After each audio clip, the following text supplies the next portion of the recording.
Minister of Women in the Presidency, Minister Batabile Dlamini,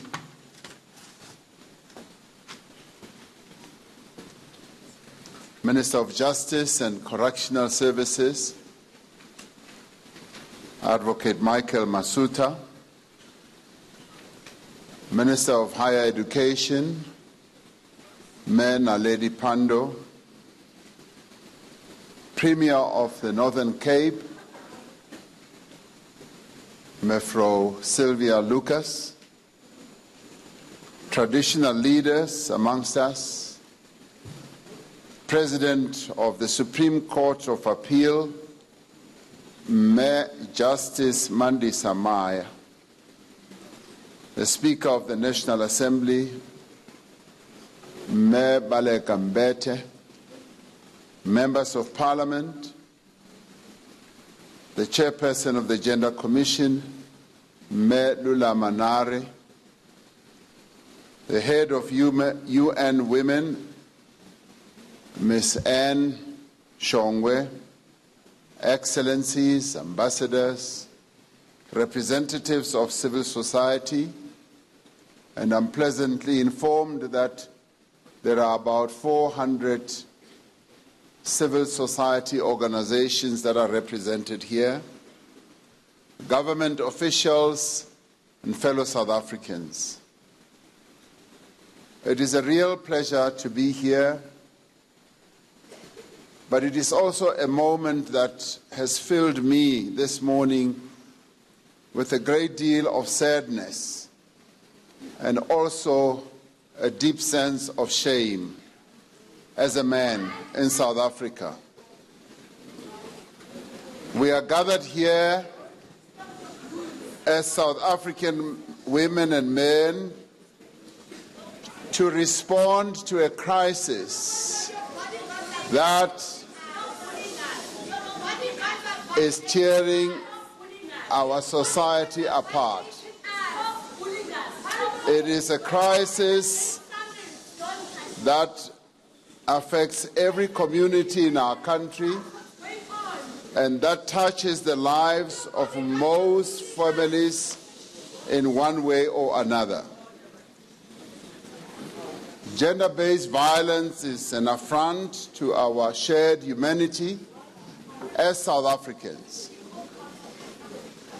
The unrelenting murder of women in our country for no reason other than that they are women is steadily corroding the soul of our nation.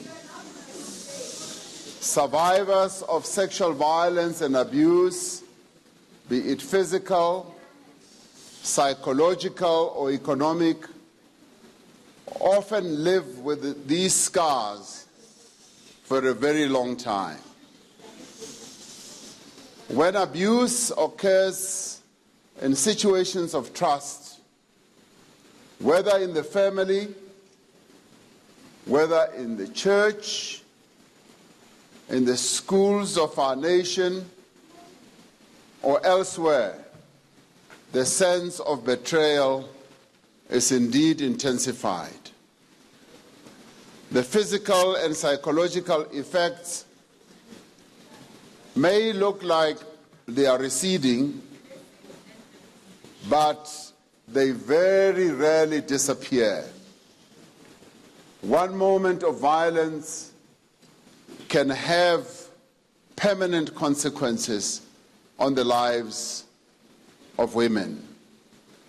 Most of us can testify to the fact that we know someone who is a survivor of gender-based violence, or who has in some way or other been affected by the heinous crimes that are committed against the women of our country.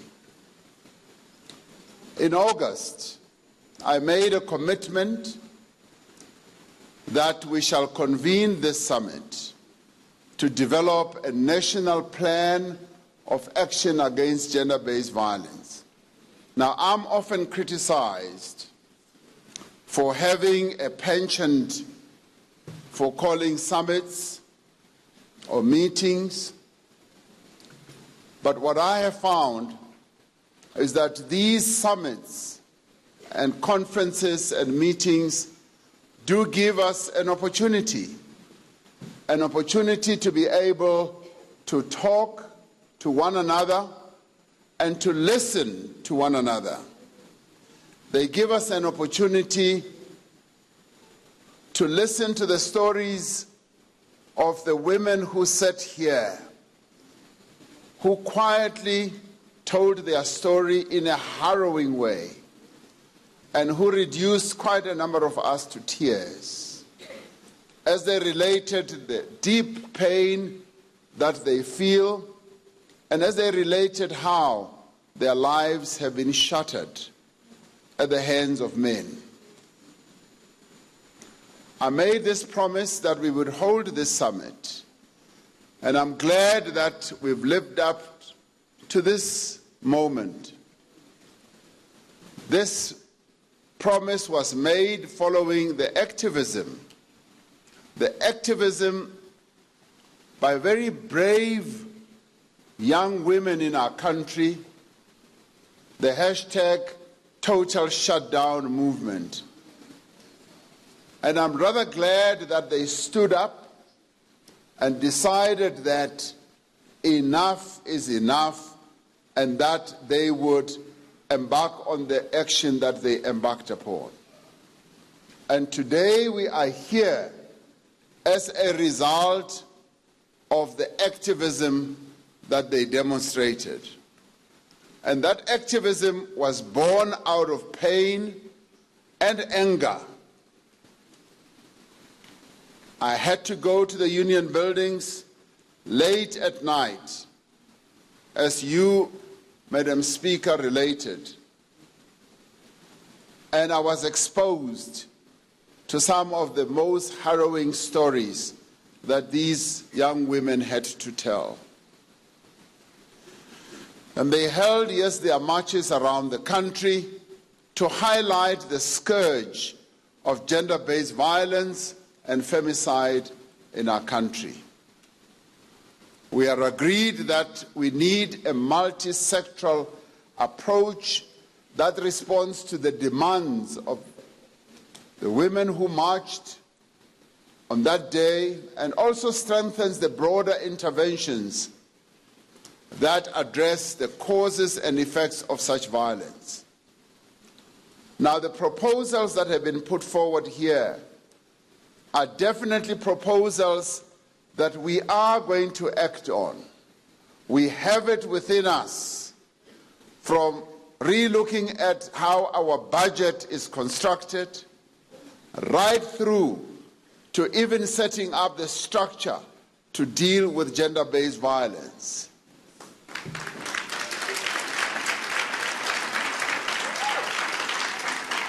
And truth be told, I am also delighted that the judiciary is here.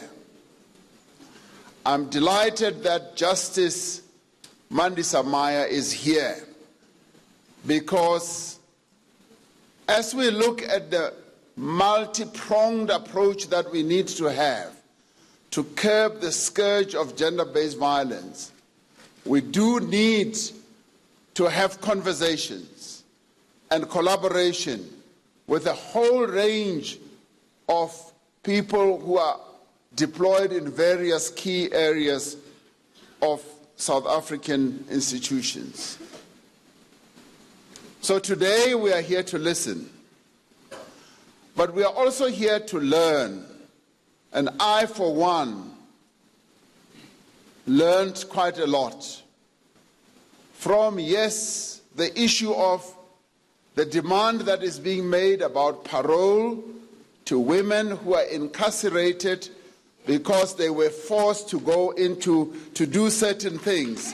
Yes, we've heard that.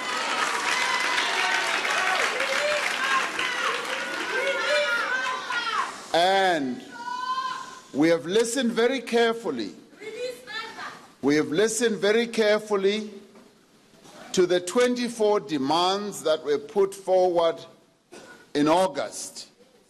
And a number of those The steering committee, as has been led by Dr. Olive Chisana in my office, is looking very closely at how best we can address and fulfill those. So what the women of our country are saying is not landing on deaf ears. We hear as a government, and we will live up to making the lives of our women better. We have heard all these stories from survivors, and to hear their voices and also to learn from their lived experiences of women and also of minor children, is going to definitely inform our response on gender-based violence.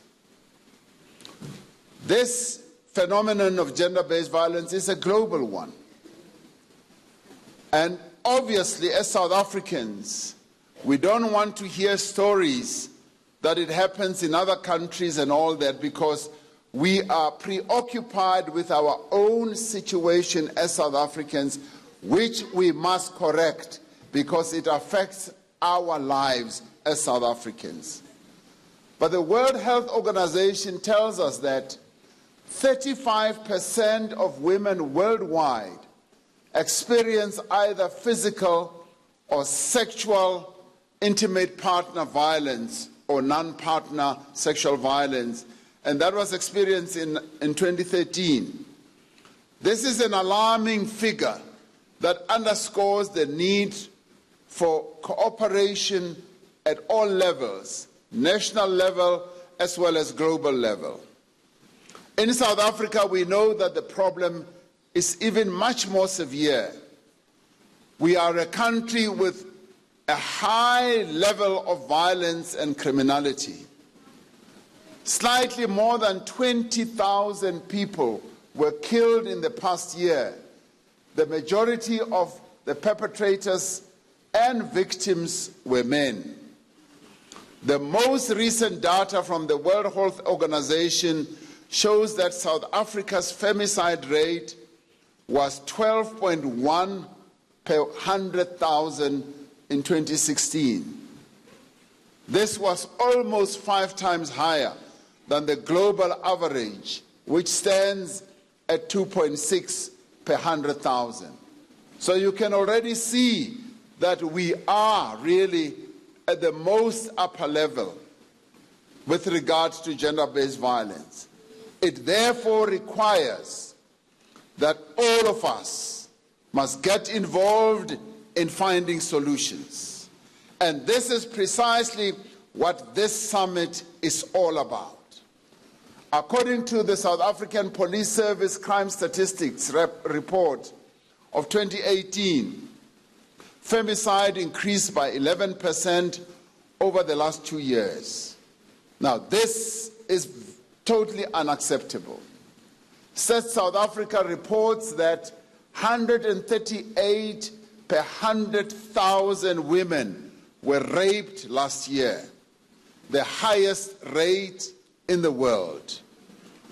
We cannot, we should not, and will not rest until we have brought these figures down to zero. Now, our objective must be to bring this number or rate to zero. Yes. We must aim for a femicide rate of 0 per 100,000. We want to reach a point where no woman, we want to reach a point where no child or man has to experience the violence, the violation of trauma of rape. There is no acceptable level of gender-based violence. We want to eradicate it.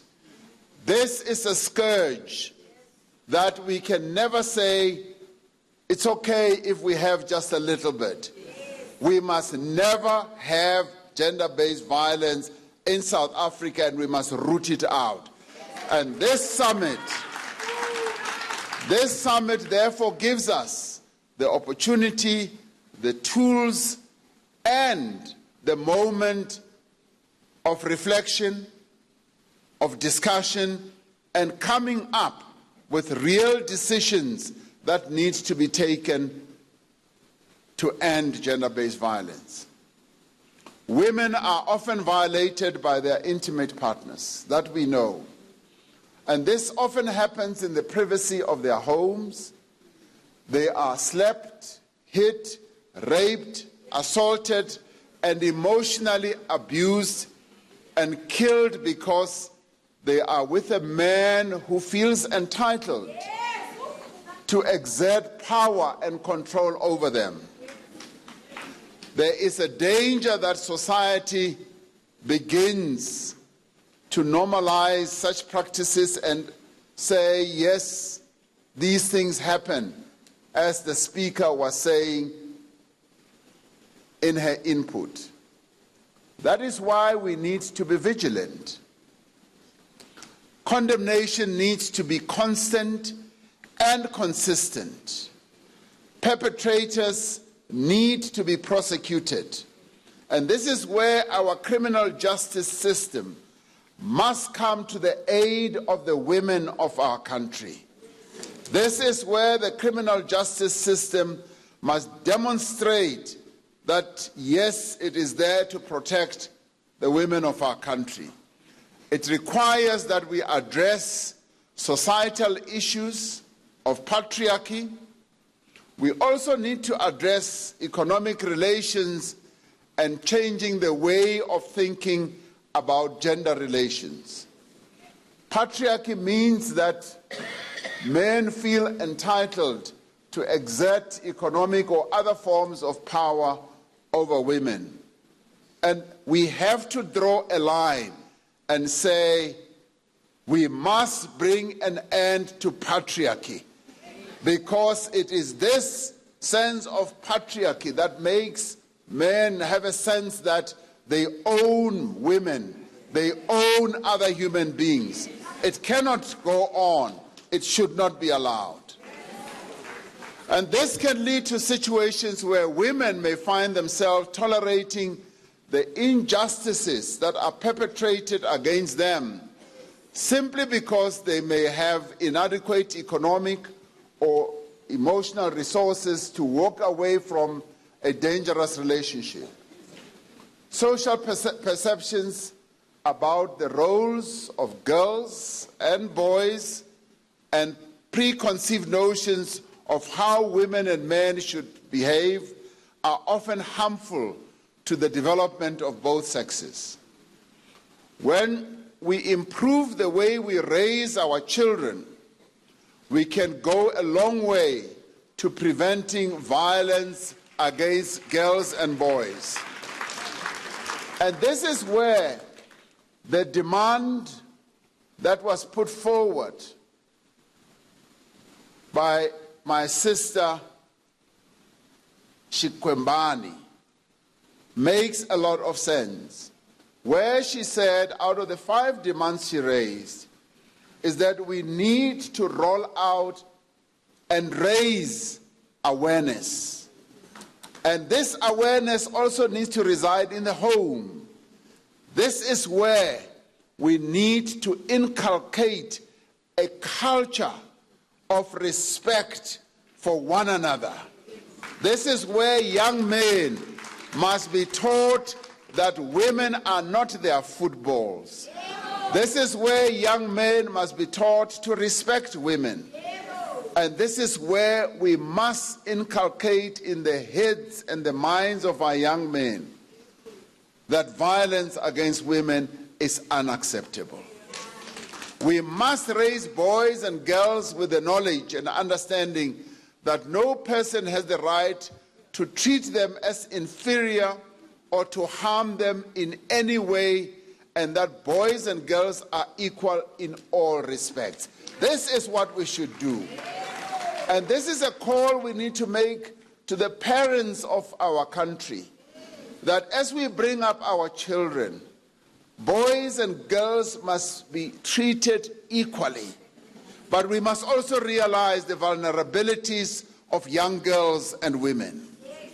A society that does not support notions of authority and control over women and does not tolerate violence against women is more likely to reduce gender-based violence. We must name and shame those who perpetrate violence against girls and women. Most importantly, we must ensure that our law enforcement officers are themselves trained. And this is where, as government, we have a big task. Our law enforcement officers must be trained to be able to investigate the causes or the cases of abuse, rather, to get convictions in those cases. And as our law enforcement officers, be they prosecutors or police officers, handle these cases, we as South Africans must have the sense that they are professionals and they know what they are doing, and they will deal with these cases with the sensitivity and the capability that it requires. There are several intersections between violence experienced by women and violence experienced by children. The effects of trauma on children are quite severe and last way beyond the immediate instances of violence. Children who experience violence are more likely to experience violence or become perpetrators of violence themselves in adulthood. The Department of Basic Education needs to complete its curriculum transformation program. They need especially to audit the learning materials for latent sexism and racism. The department also needs to urgently speed up its programs aimed at offering psychosocial support to vulnerable learners. The program to train officials and to educators as well to be able to recognize, just as they are teaching these young people in their classrooms, they must be able to recognize abuse that is taking place and the risk that learners are exposed to as they grow up. This is an important aspect that we need to work on in our education system. In 2015, in 2 provinces, we were able to start this process, and it needs to be mainstreamed by including such training in the pre-service training curriculum. Alcohol and drug abuse is a major risk factor associated with gender-based violence. And many of us can attest to this. Researchers suggest that alcohol and drugs either induce violence or are used as excuses for perpetrating violence on women and children. Our country has significant substance abuse, and the problems that give rise to this are quite enormous, and we need better policies and programs to prevent the continuation of substance abuse. Our society is too tolerant of violence against women to a point where pressure is put on women to withdraw charges against perpetrators. And sometimes it happens in families. Families exert so much pressure on women and children not to press charges against abusers. And many of us may well have experienced it in our own families, where the family gets together and say, this will shame the name of the family, it will shame so-and-so who is a big person in the family, so please do not proceed with pressing charges. We need to be less tolerant on issues of violence against women and children. A critical component of prevention strategies for gender-based violence is the empowerment of women. Studies that were conducted here in South Africa show that where interventions are linked to the economic and social empowerment of women, intimate partner violence is much more decreased. Where women become more economically, socially, and culturally empowered, they develop greater capacity to be able to extricate themselves from abusive situations. We need to invest more in research that develops evidence-based interventions to end gender-based violence.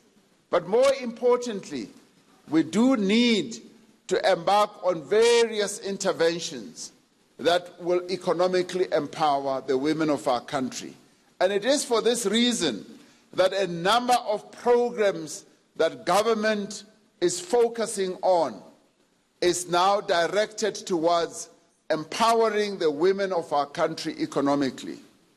Research shows contradictory results about whether the economic and social empowerment of adult men makes a marked difference or whether they continue to perpetrate violence. However, better results are found where education programs target boys and young men, because it is at this level where we need increased levels of raising consciousness. Boys and young men who participate in school-wide programs targeting change in social attitudes tend to show a marked reduction in peer violence. This points to the need to target our education programs at young children in order to make a difference in attitudes from the very start. Despite having progressive laws and being a signatory to many international instruments, such as the Convention for the Elimination of All Forms of Discrimination Against Women and the UN Declaration of Basic Principles of Justice for Victims of Crime and Abuse of Power, our country, South Africa, does not have an effective coordinated response to the scourge of gender-based violence.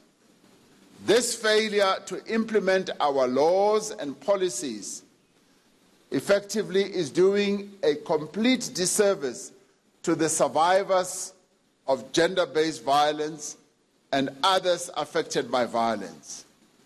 Protection orders can be obtained in terms of the Domestic Violence Act, and once issued by a magistrate, are enforceable throughout the country, but very often survivors have to flee to other parts of the country where it becomes difficult to obtain copies of these orders without going through another whole process again. And we heard the stories this morning of how the very system that is meant to assist women is a system that completely disempowers them. We should examine the possibility of, yes, introducing a national registry for protection orders.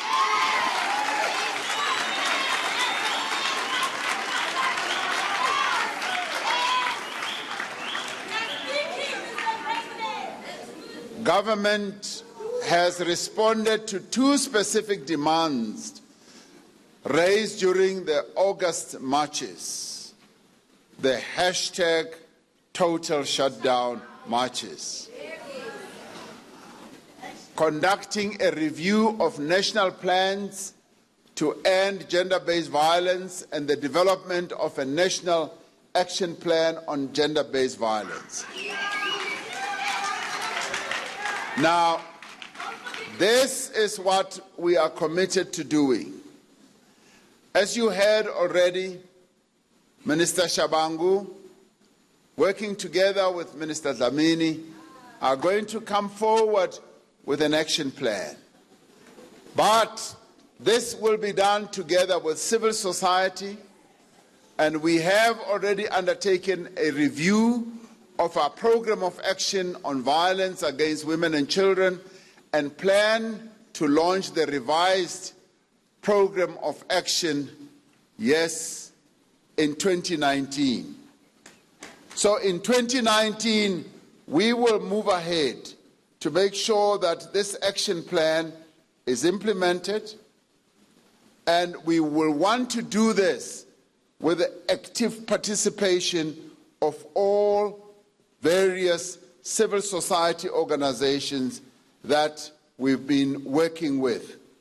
And let me immediately say that the experience that we have had, and I've been getting reports on an ongoing basis, the reports that we have had about how much more improved the work that we are doing together with civil society at the presidency level has really been wonderful, and we would like to see that level of collaboration continuing on an ongoing basis, even as we put the program of action together.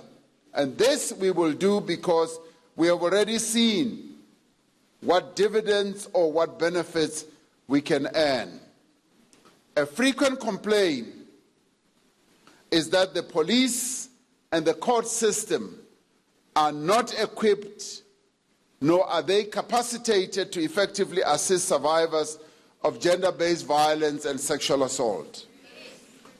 This is tragically borne out by the numbers of women and children in our country who tell stories, and some of these stories are quite harrowing, of being turned away by the police when they go to report crime, the number of rape and sexual assault cases which are never prosecuted are something that should come to an end.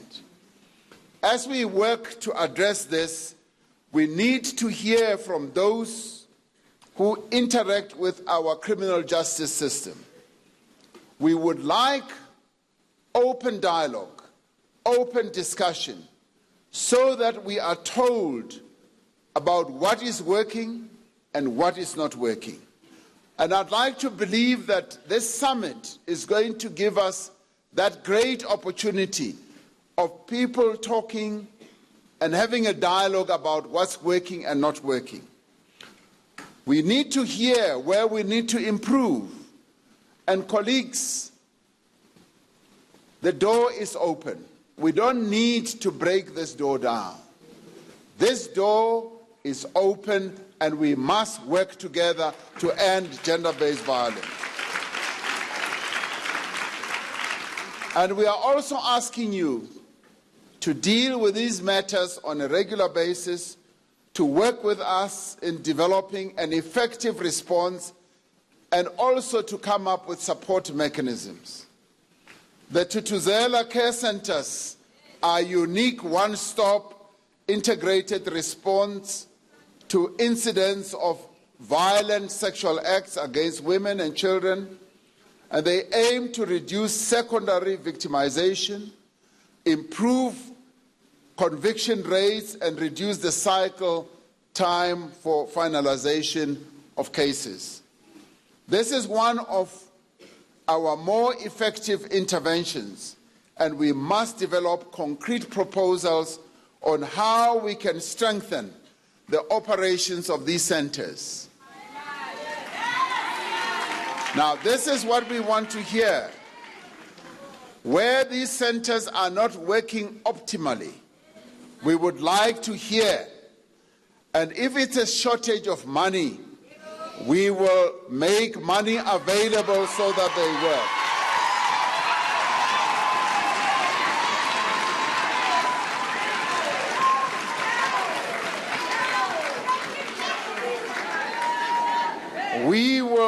We agree, the demand has been made, and we agree with the demand that we must continuously ensure that lay counselors at these centers undergo training on an ongoing basis to deal with the needs of victims of violence.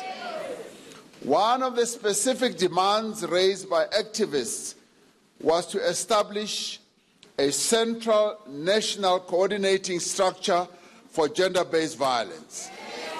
Now, that is the demand that has been made. We would like to discuss here at this summit what form this structure should take. We would also want to discuss here at this summit what its mandate should be and who should be on the structure. Now, government does extensive work in this area, and we have done quite a lot of work as part of the review of the Programme of Action on Violence Against Women and Children. The Department of Social Development has identified a number of possible models that are being assessed for their effectiveness and efficiency.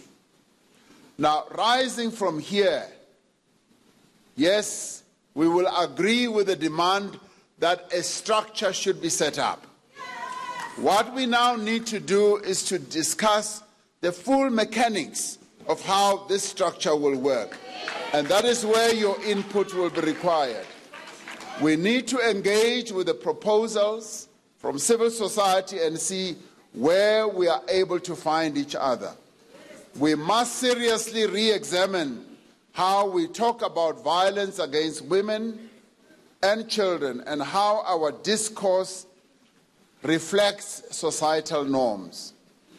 It was extremely disturbing and distressing to hear ordinary South Africans questioning why a parent let a 6-year-old child play by herself when this 6-year-old had just been raped at a well-known restaurant. Yes, it was most disturbing because the discourse that went on social media and all over were questions such as, why do you let a 6-year-old just play on their own? And those are questions that should never arise. The degree of victim blaming that is evident in this type of approach is quite appalling. We find similar or worse victim blaming in statements such as, why does she stay with him if he beats her? Or, why did she wear a miniskirt to the taxi rank? Or, how drunk was she? The language we use too often places the responsibility on the victim to not be raped or hit instead of placing the blame where it really belongs, on the perpetrator. This expression of patriarchy, because these are expressions really of a patriarchal approach to this challenge, it makes it even harder for survivors of gender-based violence to seek justice, because all of a sudden, before anything starts, they are being blamed. As a society, we must applaud the courage of women like Cyril Zondi, who are prepared to testify about their ordeals and who are prepared in the most painful way to lay down their own lives, the account of their own lives in the public arena. But their courage is what we need to applaud. As a society, we must express our deep gratitude to people like Cyril Zondi for leading the way in the struggle against sexual violence and affirm our commitment to support and protect them. Let us pledge here and now to begin to change the way we communicate about gender-based violence and sexual assault. Our language must empower and support the voice of survivors. The Communication Commission at this summit needs to propose how we educate the media and, more importantly, broader society on how to communicate in gender-sensitive ways. South Africans have consistently shown that we have a great capacity to deal with big, contentious issues through meaningful and respectful dialogue. This is part of our DNA. We've never shown any fear about having to deal with difficult issues, and so must it be with this very one that we are dealing with here. We need to do it again, and let us put aside the issues that divide us and work together for the greater good. Even as we are angry, even as, yes, we feel the pain, let us make sure that our anger does not come in the way of putting a clear and straightforward message on the table so that all of us can be on the same page. I call on all South Africans to become champions of the fight against gender-based violence and femicide. This is a societal problem. It should never be seen as a problem for women alone. It is our collective problem. Men and women, all of us as South Africans. And it requires multifaceted and society-wide responses. And yes, we need, as Minister Shabangu was saying, to see this as a process. We should never see it as a one-day event where after rising from this summit, everything is solved. We need to see this as the beginning of the journey. And we should all say we have now embarked on a determined journey as South Africans to resolve this problem. Personally, I pledge to you that government is here and we are listening, and we will continue to respond to your concerns, and may I add, yes, to your demands as well. We are looking to this summit to provide clear direction on a comprehensive national response to gender-based violence. Yes, my dear sister, even on issues of decriminalization of sex work.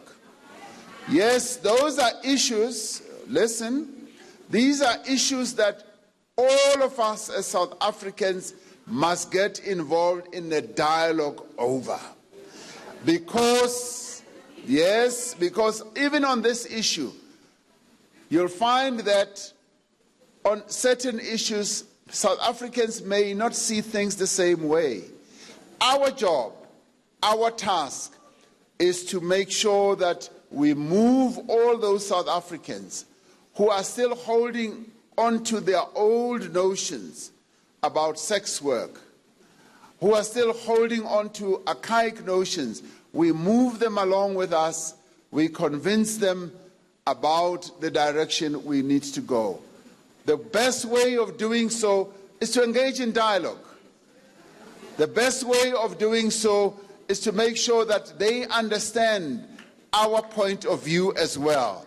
And this is the challenge I put to you as well.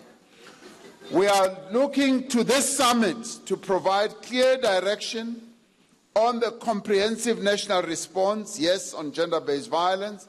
I am convinced that by working together, by confronting all these difficult issues, and by mobilizing all South Africans, we shall create a society where women and children feel safe and are safe at all times and in all places of our country. I invite you therefore, let us walk this journey together. Let us get all South Africans moving in the same direction so that we can eradicate gender-based violence in our country once and for all. I invite you to join all of us in this journey, therefore. Thank you very much.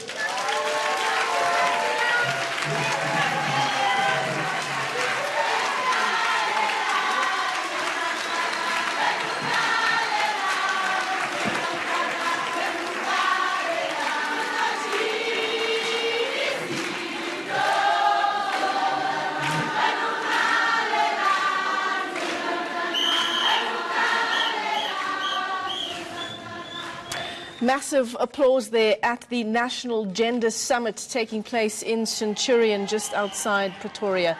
That's, of course, in the wake of the President Cyril Ramaphosa delivering a wide-ranging keynote address there. He started off by saying, "It fills me," and I quote here, "It fills me with a great deal of sadness and a great deal of shame as a man." And he was talking about confronting these statistics regarding violence against women and children around the country. The President, of course, having promised that this summit would happen following the hashtag total shutdown movement making its way all the way to the union buildings to try and speak directly to the President. That was back in August, and speak directly to him they did. So two massive issues coming out of that summit there this afternoon. A national registry for protection orders, that was announced just a few minutes ago.